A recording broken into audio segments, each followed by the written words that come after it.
Historiquement, les premiers travaux dont on ait connaissance sont ceux en fait, d'un ensemble de chercheurs britanniques qu'on regroupe aujourd'hui sous l'appellation de l'école anglaise du salaire de subsistance, dont la figure la plus célèbre est un certain Benjamin Seebohm Rowntree, qui a travaillé, lui, sur la ville de York, où il habitait, en 1899.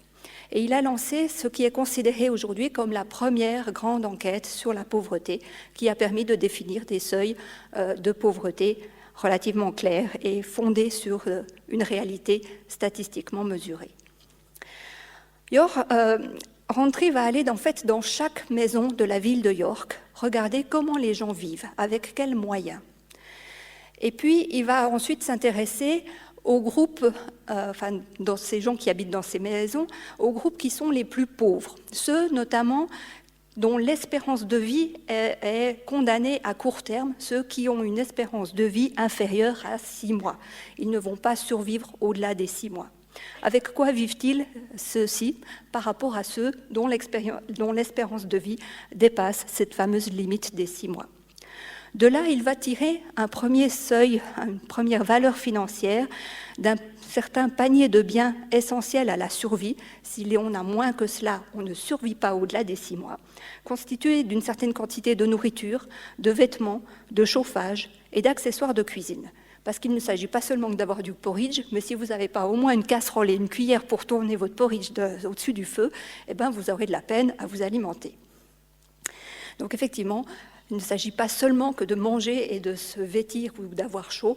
Et les besoins humains impliquent aussi, ne serait-ce que pour remplir ces besoins de base vraiment hyper basiques, on a déjà besoin d'autres choses qui sont un peu plus que de la nourriture, qui sont par exemple ces fameux accessoires de cuisine.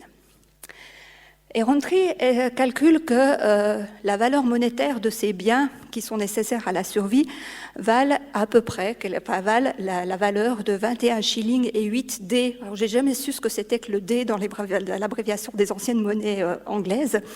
Mais bref, en gros, c'est 21 shillings par semaine pour une famille, ou en tout cas une maison habitée par 2 adultes et 3 enfants. Pour vous permettre de mieux vous représenter ce que ça signifie, le salaire moyen d'un ouvrier non qualifié à l'époque était de 18 à 21 shillings par semaine. Ce qui montre bien que le salaire d'une personne, typiquement un chef de famille, était insuffisant pour garantir la survie d'une famille avec 3 enfants.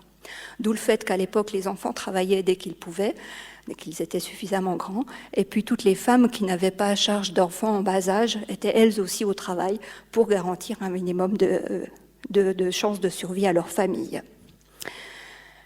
Voilà, premier seuil de pauvreté calculé véritablement, scientifiquement, mathématiquement, sur la base de relevés très précis de comment les gens vivent et de l'espérance de vie que cela leur permet.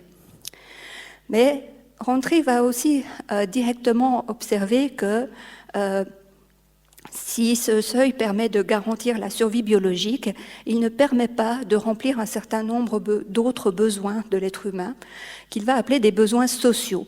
Et donc, il va calculer un deuxième seuil de pauvreté qu'il va appeler pauvreté secondaire, qui est la situation de gens qui couvrent leurs besoins biologiques, mais pas leurs besoins sociaux.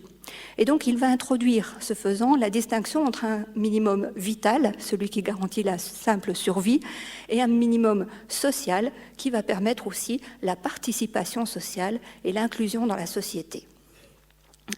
Dans ces choses, ces besoins culturels qu'il va mesurer en plus, il y a le fait d'avoir de l'argent de côté, peut-être pour pouvoir enterrer un membre de la famille, payer l'enterrement, pour payer des fournitures scolaires pour les enfants, pour payer ne serait-ce qu'un verre ou une saucisse à la fête du village une fois par année, par exemple, qui peut être considéré comme un minimum de socialisation et de participation à la vie de nos collectifs. Sachant que l'être humain, effectivement, est un être social et donc il a besoin de cette vie collective pour son épanouissement. Ça fait partie véritablement de ses besoins de base. Donc voilà, première réflexion sur ce minimum social, minimum vital.